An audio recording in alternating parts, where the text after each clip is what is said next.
हाय, मैं हूं अवधेश और आप हैं मेरे channel stories by Awadhesh Kumar Upadhyay में। और आज मैं लाया हूं डरावनी कहानी हॉन्टेड रेलवे स्टेशन का प्राणी का 5वां भाग।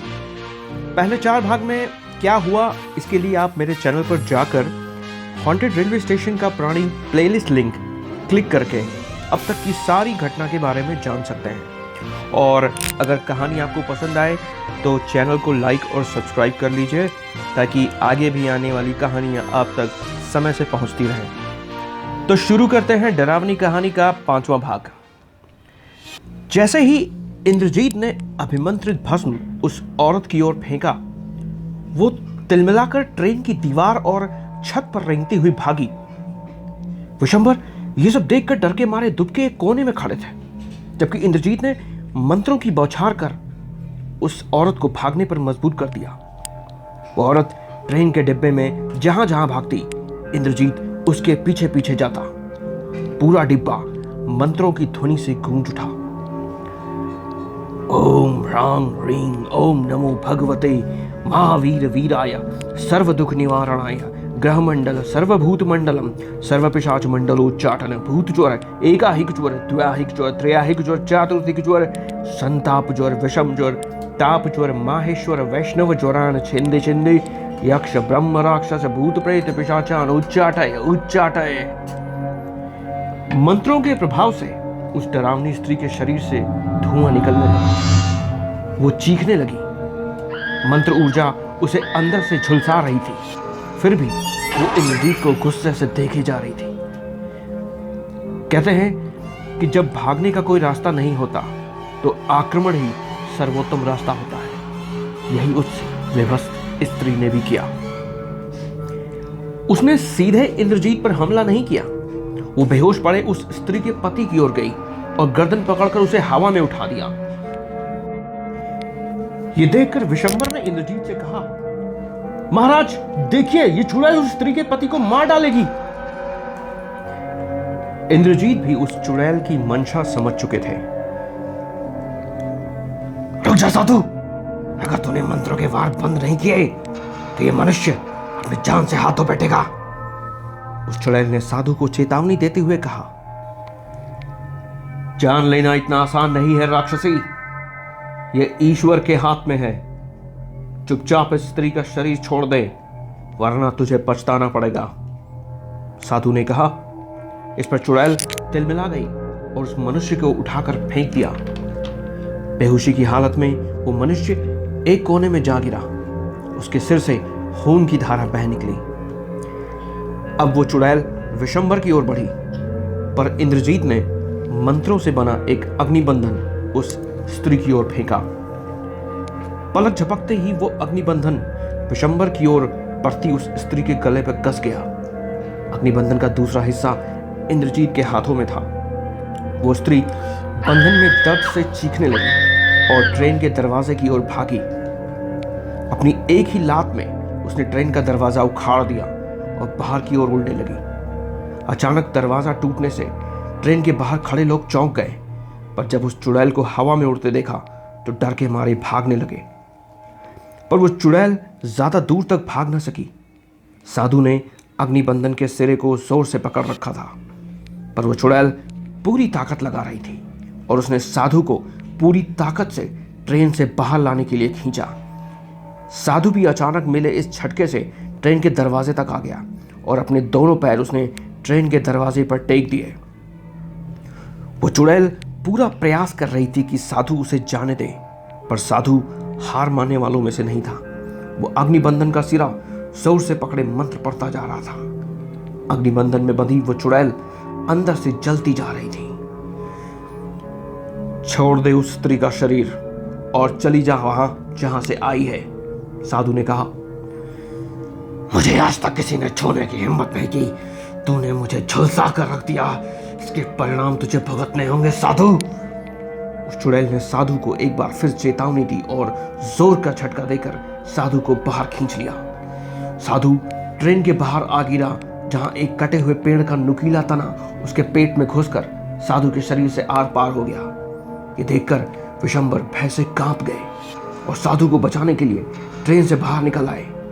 लोग भी डर के मारे घबरा गए। पेट में नुकीला तना धंसा होने के बावजूद भी साधु ने अग्निबंधन का सिरा नहीं छोड़ा। तुमने मुझे बाध्य कर दिया है कि अब मैं कठोर कदम उठाऊं। मेरे कहने का तुम पर कोई असर नहीं हुआ, तो अब परिणाम भुगतो। इतना कहकर साधु ने खुद को नुकीले तने से अलग कर दिया। ताज्जुब की बात थी कि साधु के शरीर से खून की बजाय एक चमकदार ऊर्जा बह रही थी, जिसकी कुछ बूंदें जमीन पर गिर पड़ी और प्रत्येक बूंद ने साधु जैसा ही स्वरूप ले लिया। तो पहले जहां वो चुड़ैल एक साधु से निपटने की सोच रही थी, वहां अब अनगिनत साधु प्रकट हो रहे थे, क्योंकि साधु के पेट से चमकदार ऊर्जा की बूंदें अभी भी जमीन पर गिर रही थीं। कुछ ही पलों में साधु का फटा हुआ पेट अपने आप ठीक हो गया, और उसके बाद उस चुड़ैल का जो हाल हुआ वो अपने में बड़ा ही रोमांचक था। वो अनगिनत साधु जो चमकदार ऊर्जा से उत्पन्न हुए थे, पलक झपकते ही हवा में उड़े और उस स्त्री के हवा में उड़ते शरीर को पकड़कर जमीन पर ले आए। सब एक साथ मंत्र पढ़ रहे थे और उस स्त्री के अंदर बैठी राक्षसी को बाहर खींचने लगे। उस राक्षसी को इस तरह के हमले का अंदेशा नहीं था। वो डर और विस्मय से बोली, कौन है तू? मानव नहीं लगता मुझे तू। तेरा शरीर मानव से भिन्न है। मुझे माफ कर दे। अपने साधुओं से बोल कि मुझे चोट ना पहुंचाए। बात करने का समय अब गया। तू अब सीधे नर्क जाएगी। इतना कहकर साधुओं ने राक्षसी को बाहर निकाल लिया। वो बड़ी ही बेहद थी, दर्द के मारे चीखती जा रही थी, क्योंकि साधुओं ने अपना मंत्रोच्चारण अभी तक बंद नहीं किया था। धीरे धीरे वो धू धू करके जलने लगी। उसकी लपटें बड़ी विशाल थी। लोगों ने ये भयानक नजारा अपनी आंखों से देखा और साधुओं की जय जयकार करने लगे। विशंबर अग्निबंधन हाथ में लिए साधु के चरणों में गिर पड़े और बोले, महाराज आप महान हो। महाराज आप महान हो। अब मुझे यह विश्वास हो गया है कि आप किरीट से भी निपट लोगे। इस पर साधु ने विशंबर से कहा, यकीन मानो विशंबर, किरीट से होने वाला युद्ध इससे भी भयानक होगा। इस पर विशंबर ने कहा, महाराज जो भी हो, हमको पता है आप निपट लोगे। लोग भी साधु के पैरों में गिरने लगे और अपनी अपनी मनोकामनाएं कहने लगे। इस पर साधु ने कहा, बंद करो मेरे पैर में गिरना। ईश्वर की शरण लो, वो तुम्हारा कल्याण करेगा।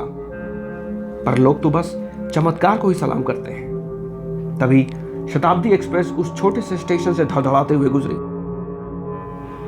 और अब विशंबर के ट्रेन की चलने की बारी थी। सभी लोग जाकर अपनी अपनी सीट पर बैठ गए। कुछ महिलाओं ने उस स्त्री को भी थामकर उसके पति के पास पहुंचा दिया। कुछ देर में उसके पति को भी होश आ गया और सब कुछ जानकर वो हतप्रभ रह गया।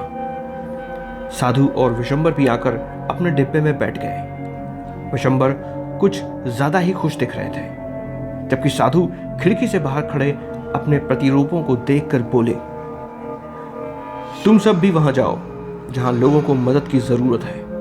वही करो जिसके लिए हम बने हैं। इतना सुनकर साधु के प्रतिरूप अलग अलग दिशाओं में लोगों की मदद करने पैदल निकल पड़े। विशंबर के लिए यह सब चौंकाने वाला था, तो उसने पूछ ही लिया, महाराज मुझे लगा कि वो सब आपके शरीर में समा जाएंगे, पर वो सब तो चले गए। लोगों को मदद की जरूरत है। राक्षस पृथ्वी पर तांडव कर रहे हैं। ऐसे में प्राणियों की मदद तो ईश्वर को किसी न किसी तरह करनी ही है। माध्यम कोई भी हो, मदद मिलनी चाहिए। साधु ने जवाब दिया, शायद तभी वो राक्षसी आपको देखकर बोली कि आप मानव जैसे नहीं लगते। विशंबर ने कहा, मैं बस एक मदद का माध्यम हूं। ईश्वर चाहते हैं कि लोगों की मदद हो जाए। साधु ने जवाब दिया। इतने में ट्रेन भी चल दी। विशंबर के मन में सवाल थे, पर उन्होंने अपना सवाल अलग तरीके से पूछा, महाराज आपके शरीर में भयानक चोट लगी थी। अब देखता हूं तो जैसे कोई चोट ही नहीं लगी है। आपको दर्द तो हुआ होगा। पर तब तक इंद्रजीत ध्यान में चले गए, तो विशंबर भी वापस सोने चले गए। सुबह जब ट्रेन रतलाम पहुंची तो विशंबर की आंख खुली, पर साधु वहां नहीं थे। महाराज महाराज कहां गए? महाराज कहां गए आप? विशंबर ने बहुत ढूंढा, पर साधु वहां नहीं मिला। कहां चले गए बिना बताए? विशंबर मन ही मन सोचने लगा। फिर थक हार कर वहीं प्लेटफॉर्म पर बैठ गया। तभी उनकी नजर एक चाय वाले पर पड़ी, जो बड़ी देर से कभी उनको देख रहा था और कभी घड़ी को। इस पर विशंबर ने पूछ लिया, क्या हुआ भाई, क्या बात है? चाय पिलाना है तो एक कुल्हड़ दे दो, ऐसे घूर क्यों रहे हो? इस पर चाय वाला बोला, क्या आपका नाम विशंबर है? इस पर विशंबर चौंक गए कि आखिर रतलाम का ये चाय वाला उनका नाम कैसे जानता है। फिर भी उन्होंने कहा, हाँ हाँ, मेरा ही नाम विशंबर है। आपके साथ जो साधु महाराज थे, उन्होंने कहा कि आप जिसकी तलाश में यहाँ आए हो, कल सुबह 9:17 पर वो यहीं मिलेगा। तब तक आप जाकर शहर वगैरह घूमिए। उस चाय वाले ने विशंबर से कहा, तुम जानते हो वो बाबा कहाँ गए? विशंबर ने उस चाय वाले से पूछा, जी नहीं। यह कहकर चाय वाले ने एक कुल्हड़ में चाय देकर विशंबर को पीने को कहा। कितने पैसे दे दूं? विशंबर ने पूछा। रहने दीजिए, पैसे नहीं चाहिए। आज सुबह एक चमत्कार हुआ। मेरा रोज का ये उसूल था कि रोज की पहली चाय मैं जिस ग्राहक को पिलाता था उसको पैसे नहीं लेता था उससे। आज सुबह वो चाय उसी साधु बाबा को पिलाई तो पता है उन्होंने क्या किया? कि जो मेरा बायां हाथ है ना, बचपन से बेकार था, इसमें जान नहीं थी। चाय के बदले जब बाबा ने अपना हाथ मेरे बाएं कंधे पर रखकर आशीर्वाद दिया कि जाओ, स्वस्थ रहो, लंबी जिंदगी जियो, तब से थोड़ी देर में मेरा बायां हाथ ठीक हो गया, अब अच्छे से काम कर रहा है। तो मैं आज की चाय सबको बिना पैसे की पिला रहा हूँ। ये देखो, हाथ एकदम सही काम कर रहा है। अभी बाहर ही वो एक कुली को बाएं हाथ से लाफा मारा है मैंने। तो बाबा ने कहा कि सबकी मदद करो, सेवा करो, तो मैं आपसे इस चाय के पैसे नहीं लूंगा। कोई ज़रूरत हो तो मुझे बताइएगा। मेरा नाम बबलू है, वो 7 नंबर की दुकान पे मैं बैठता हूँ। ठीक है, अच्छा चलता हूँ, राम राम। कहकर बबलू चला गया। विशंबर ये सब सुनकर अवाक रह गए। साधु महाराज के चले जाने का उन्हें दुख था, पर खुशाराम के मिल जाने की आशा ये जानकर उन्हें खुशी हुई। अब उन्हें इंतजार था तो कल सुबह होने का, और इस बीच क्या होगा ये बस या तो उस साधु को पता होगा या उस राक्षस किरीट को।